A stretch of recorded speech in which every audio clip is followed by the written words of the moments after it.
केज न्यायालयावर वाल्मी कराड समर्थक आणि विरोधकांची गर्दी आहे।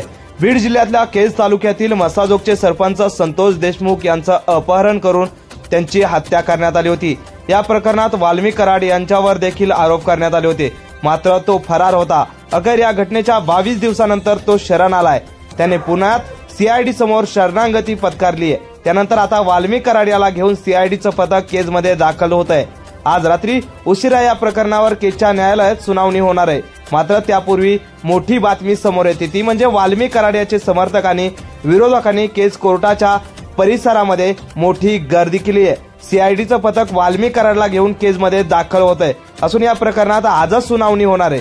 दरम्यान त्यापूर्वी केजमध्ये वाल्मी कराडच्या समर्थकांची दादागिरी सुद्धा पाहायला मिळाली। कोर्टाच्या आवारातील गाड्या बाहेर काढण्यासाठी त्यांनी दादागिरी सुद्धा केली। त्यांनी कोर्टाच्या आवारातच न्यायालयाच्या कर्मचाऱ्यांना सुद्धा थोडं धमकी दिल्याचं सुद्धा सांगण्यात आले। वाल्मी कराडच्या रिमांडवर आज कोर्टात सुनावणी होणार आहे।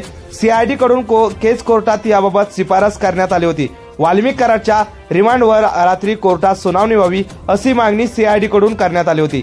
ही मागणी कोर्टानं मान्य केली आहे। सीआयडीचं पथक वाल्मी कराडला घेऊन केजमध्ये पोहोचलंय। कोणत्याही क्षणी सुनावणीला सुरुवात होण्याची शक्यता आहे। कोर्टात काय निर्णय होणार याकडे आता सर्वांचं लक्ष लागलेलं आहे।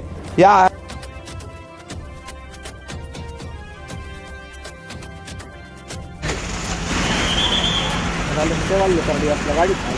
गाडी असणार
फोन करायचा